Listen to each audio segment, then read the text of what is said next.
Hey guys, we are live here in Basel, right behind St. Jakob's Halle over there, ahead of the jury show for the grand final of Eurovision 2025. And in the early hours of this morning, the running order for the grand final dropped, and we are going to talk about it. Now, on first view of the running order, what are your first initial thoughts, generally speaking, of the running order? Tommy? Well, there's a few surprises in there. I think it's a bit funny now that we have so many producers' choice. Yes. So everything is very intentional, and I guess we start to speculate about, does it have a meaning in how they their performance in the semi-finals. But yeah, I think some people have done very well. Sweden have got a very favourable spot again. And who has not done so well? Well, I guess you think about anybody in space 1 to 10 is not doing very well. But also I think about, now that the voting is open right from the start, does it really matter? I don't know. Yeah, that's a good point actually. Does it matter with the voting open? Harry, do you think the running order has a nice flow to it? I would say it does actually. I remember looking at this running order and think definitely style-wise that the flow is very, peaks and troughs. And what's funny about this year's final is, by complete coincidence or not, basically, a lot of the acts, you're either a band or you're a girl bop. There's not much in between pretty much. for a lot of these. So it's good that they've been able to evenly spread these out. And I suppose with Producer's Choice, as much as it's, there's a lot of them, they have been able to somewhat give a lot of the favourites a favourable running order slot, I would say. Like, as much as you said, 1 to 10 is not great. Austria is, standing out in that field. Finland around roughly in the middle. And Sweden and France, in a weird way, working back-to-back together near the end, can help them out, can not. So, I think nice flow. Decent running order all around. Yeah, me too, I would agree. And I've seen the jury rehearsal for the semi-final, and I think it flows very nicely, I would say. Now, we're not going to talk about every single country because we'd probably be here forever and miss the show tonight. But we are just going to recap some certain places in the running order, starting with opening and closing. Now, this year we do see Norway opening the show and Albania closing. Now, we talk about Norway, a very up-tempo pop song, very family friendly, I guess you could say, so makes an obvious show opener, right, Harry? I mean, this is the perfect opener. I said this for months before even the halves were allocated, before we knew Norway was qualifying. I was like, Norway's opening the final. Okay. It's when you picture an opener, the ideal opener you want is a song that's not necessarily going to win, which I don't think, spoiler guys, Norway's not winning, but not a song that's not going to do bad, but one that's probably going to come in the middle, that's going to be high quality, up tempo, going to get people excited for Eurovision. Norway ticks all these boxes for me. Yeah, I think perfect opener. Yeah, Tommy, what are you thinking on Norway opening? I think so too. It has to be a crowd pleaser and something that doesn't turn anybody off. So this is kind of going for wide appeal, very mainstream, very commercial and pop oriented. So yeah, it's pretty good. And actually you probably see that for the first couple, Norway, Luxembourg, Estonia. Exactly, yeah. We've got a very strong, fun, happy, up-tempo opening, which is great. But we move on to last place, which I think some people are a little bit surprised about because it's Albania. I don't think anyone really expected them to close, or did you, Harry? No, this might be an apology for them putting them slot 2 every year for the previous 7,000 years. It's one of those which, I mean, weirdly enough, the show closer slot doesn't actually have the best track record of results. The last 2 years, they've actually come second to last, the show closer in Austria and the United Kingdom. But I don't think they've put Albania because of that. I think it's one of those positions where Albania is in that spot because they don't usually get put late in the running order. They're either, again, slot 2 or at the very least early in the draw. And it could be a scenario, I like to compare this to Armenia 2016, a high-quality song that a lot of people enjoy and that is projected to do well, closing the show, leaving with a big impact, and I don't see Albania being hurt by this. If anything, it's a nice note to end on, a high-quality, good pop song. Not pop, it's not pop, but we know good quality song in Albania. Yeah, I mean, it's a very up-tempo song, which is nice to close the show with. You don't want a ballad or a really slow song closing the show, in my opinion. But do you think the Albanian song makes a good closer? Would you have chosen it yourself? I guess no more, no less than any other song. I mean, it's hard to know. How does the audience react after sitting through 25 songs? Have they already seen everything they needed to see? Have they already made up their minds?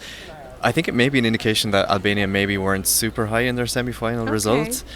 And I've never really understood why the closer doesn't do well. It should be very recent in people's memory and maybe help in a way, and especially since 20 to 23 seem to do well. So I don't know why it drops off right at the end, but yeah, it's good for them. But I will say, it's lost some magic from from Festival i Kingis. It's lost some magic for me. Maybe it was the orchestra. I'm not sure. Yeah. Oh, okay. You're off the video now. Goodbye. Sorry. We're getting one video for Basel, and look what happened. But let's move on to some other positions. Now, you obviously mentioned countries performing last typically don't tend to do well. Countries in position number 2 don't typically tend to do well either. And this year, sadly, they've given that to Luxembourg, which I do believe was a producer's choice. Yes. Yeah? No, first half. First half, okay. Bit of an odd choice for me personally. He said, don't understand this reasoning. Maybe you can explain it, Harry? Yes, well, after speaking to Bjorkman myself, I think no, I've got no idea. He said Sweden for the win. No, he said I bet. it's fascinating with Luxembourg because this is only the second year they've been back in the final, and their running order spots have been number 4 and number 2. Yeah. So it's like, welcome back. We'll treat you nice in the semis, but in the final, not sure. It's a fascinating one. Obviously, Ukraine last year broke the trend of the slot 2 curse by finishing in 3rd, and with this new system, as you mentioned, Tommy, the voting opening from the start. It's not necessarily the kiss of death as it used to be. So I don't know. I mean, I don't know the producer's choice in the first half list off by track. I do know if Portugal was an option for the first half for producer's choice, I maybe would have gone with them, but they weren't. They were second half. So yeah, I think Luxembourg's been a little bit harsh here because they do have a really good staging. They've elevated nicely. So we'll have to see. I do think with the 2 songs either side, it does stand out. Yeah. So that's something, but yeah, hopefully it doesn't hurt Luxembourg's chances too much. Yeah, I hope so too. But Tommy, do you think this could potentially be bad news for Luxembourg?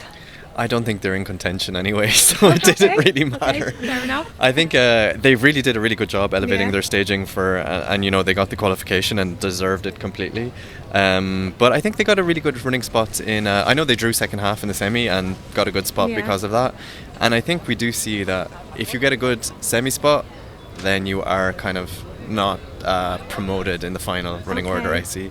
But so it was one or the other, basically. Yeah, and I think they could equally have opened. Norway could have opened, Luxembourg could have opened. Okay.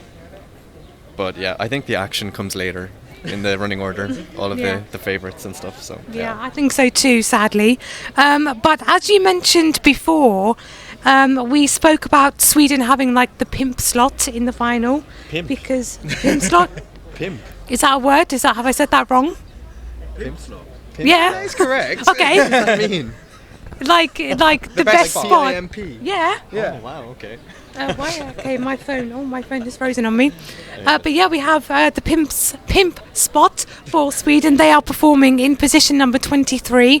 They come right before another big fan favourite, France, right after a dance banger from Denmark. For me, this run feels a little bit strange to have 2 dance up-tempo songs back-to-back and then a big favourite with Finland. Harry, you are contemplating. Well, I will say on a personal taste, I'm going to love this run. It's a fantastic night, a fantastic 9 minutes, I think. Funnily enough, an interesting statistic, Sweden slot 23. You know who was 23 last year? Croatia with Baby Lasagna and Rim Tim Taggy Dim. So back-to-back years potentially of the televote winner being in 23. I don't know who it was. It was Israel the year before, actually, with Noah Corral. And they did well. They did do well. So yeah, maybe 23 is a good spot. I think as soon as Sweden was either producer's choice or second half, it was going to be later on. Yeah. Sweden, to be fair, don't perform that late usually in the final. Like Tuesday performed late, Cornelia did, but like Loreen was in the first half, Marcus Martinez in the first half. They usually perform first half, so giving Sweden a favourable result, it's like it's not the end of the world. And look, when you're the odds-on favourite, you're going to be put in a favourable slot. France next to it is fascinating because in a way, having the 2 favourites near the end, good for both of them. Having them back-to-back, less good for them.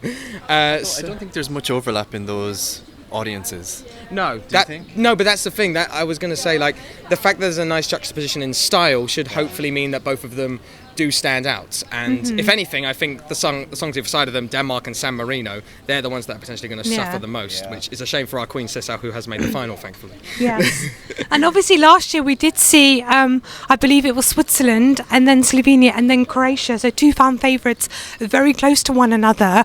Now obviously there's been a lot of discourse about Sweden being favoured, whatever the word is, in Eurovision, and obviously they've got a good running order. Do you think there's any truth in this? I think it's kind of a chicken and egg scenario because also they are crowd pullers. Yeah, like which came first. They are also very popular and it's a television show, so they want the audience to stay tuned for certain countries. So yeah, you could argue either way. Maybe they're being kept because they're favoured, or they're being kept because they will pull an audience and keep an audience. So I don't know. But looking at that ending running order as well, the last couple of songs, Switzerland are doing really well actually in that spot. I knew they drew it months ago, but yeah, that's really good for them. Could we see a double win? It's not off the cards. Yeah. It really is not off the cards. I'd love it. Jury winner, very possible. Very possible. Yeah, definitely 100%. Now, I'm trying not to keep you guys for too long, but Us or the audience? well, anyone really. And my phone doesn't want to move for some reason. My So, phone stopped working. okay, but I'm relying on your knowledge, Harry. So we see big favourites Austria and Finland. They drew first half, did. but they do, I would say, have good running orders in the first half, or Finland maybe more than Austria. Do you think it's kind of set up for one of them to win potentially? Well, they've been given the best possible spots, and actually they've Yeah. been given the 2 spots that Louane and Kalia were given in Oh. 2023. Okay. Finland given exactly 13 again, like they were a couple years ago. Erika just basically copy and paste Kalia's spots for Erika, closer than 13. Look, they've been given the best possible spots. Clearly, they both did well in the semi-final. In my opinion, they definitely at least came top 3 in that voting for the semi-final. So yeah, there's not much else to say. It was like they've got good songs around them in terms of style. Yeah. UK's right before Austria, so we're even more doomed now, guys. Yep, sadly. Look, we're doomed anyway. It doesn't matter. Yeah. But yeah, I mean, for them, fantastic spots, and they've done the running order producers have done all they can to help them, I would say. Yeah, definitely. What do you think on this, Tommy? I would say that I think Greece are going to do really well based on this running order. Okay. Because they will really stand out with the group of songs that are around them, and it's such a special song, such a strong message, such a poignant Beautiful. staging, and for that reason I think they're in a really favourable spot, both with the jury and the public vote. Okay. You heard it here first, guys. Yeah, and we have to think about the jury bounce. We've seen the last 2 years, since we have semi-final being public-only voting, Yeah. there's a jury bounce in the final. What does Like that mean? The Erika effect. Yes. Okay. The Germany effect, the Isaac effect from last year. So that could happen for Portugal, because that will be just, pun intended, music to juries' ears. Yes. So they could, and we know the juries have to watch from start to finish, and they won't miss the first 5 like some viewers will. So yeah, jury bounce for Greece, jury bounce for Portugal. Okay. But yeah, again, thinking about that middle section, Austria does stand out. But for me, Finland, Erika is in a really good position, because I think people will reach Erika, be absolutely wowed, forget about everything they saw previously, and she will stay in their minds until the end. Yeah. She's just in a really good position. Yeah. Yeah. Definitely, I 100% agree. Sorry, we have Andy behind us, making us all laugh. Mime in the back. But let's have a look. I think we're going to have some quick fire questions to end this video. Who do you think is most advantaged by the running order? Maybe a couple of countries you think benefit the most? Justina, good for Justina as well. Yes, very good. She comes just after Erika, so that's maybe a little bit tricky, but Yeah. I think they're not in the same lane. They're in different genres, different lanes, and yeah, she will stick out a lot as well. I mean, I was thinking you've got Finland, and then in between Italy and then Poland, 2 kind of strong girl bops with pyro and a good choreo, Yeah. very close to one another. I'd say Austria. They're the first like real favourite, I think, in this Yeah. lineup to be seen, and they were always going to stand out just because their style. But Yeah. yeah, I think in that first 10, it's no comparison, no respect to the other 9 songs. Like that's the clear standout in that 10. Yeah. What do you think Netherlands is doing, Jess? Netherlands. So they're after Latvia, before Finland. I think they're going to be forgotten a bit by Finland, sadly. I would love to see them do well. I think they will get some jury love in the final. Oh, yeah. And I think maybe mid-table is achievable. But I think anywhere near Finland is just... Death. No, yeah, pretty much. It's death. Absolute You're death. finished. Death You by are the finished. pyros You're from finished. Erika's. Oh my god. Your death is coming. That's a good one. So who do you think is most disadvantaged by the running order? Ireland. You're slot 27. They didn't I've got two. I'd say United Kingdom, not in a great spot, I don't think, for Austria. I'd also say Spain at 6 is not the most optimal. It's got a lot of female bops after it, and I feel it's going to get forgotten. Those two, I'd say, not the great spots for them. Yeah, sadly. And obviously you've got UK and Ukraine. UK and Ukraine bringing like maybe something a little bit alternative. Why are they back to back? But yeah, anyway, who's more disadvantaged? Do you need to look? UK, I guess, yeah. UK, yeah, Spain also. I don't know, Tommy Cash, he might get forgotten as well, actually. I think so. Which is unusual. And Ukraine, I think this might be Ukraine's not their best result in recent years. Yeah. Because of that running order and just in general, they have a lot of competition in their genre. Yeah, sadly I think so too. Now, what do you think about San Marino as being the penultimate song? I mean, I've heard people say this should have closed instead of Albania. They could have been a closer. It's like an anthem for... It's not competitive, it's an anthem for Eurovision. Yeah. They could have closed. By the way, do we need 2 songs about Italy in the final that aren't from Italy? Tommy Cash and San Marino. Well, they've separated them nicely, I suppose. At least 3 and 25. I love Italy's running order constantly. It's like Serhat performed at like 7 when he got there to the final, but the other 3 times they've been in the final, 25, 26, 25. They love giving San Marino late spots. To be fair, if Gabri Pontier, I think, had closed, it would have fit the narrative of the closer doesn't do necessarily that well in the result. But yeah, it's a fun song to end on. I think it's a nice bridge between favourites, is how I'm seeing it. You got Sweden, France, impact. San Marino, nice cool down, nice fun vibe. Then you got Albania, impact, fun. Like, it's a nice bridge between the two.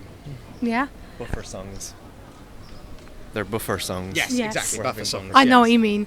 Yes, that makes a lot of sense. But guys, that's what we think of the running order for the grand final of Eurovision 2025. We'd love to know what you guys think. Where are your favourites performing? Where's your home country performing? Are you 27th like Ireland is in the final?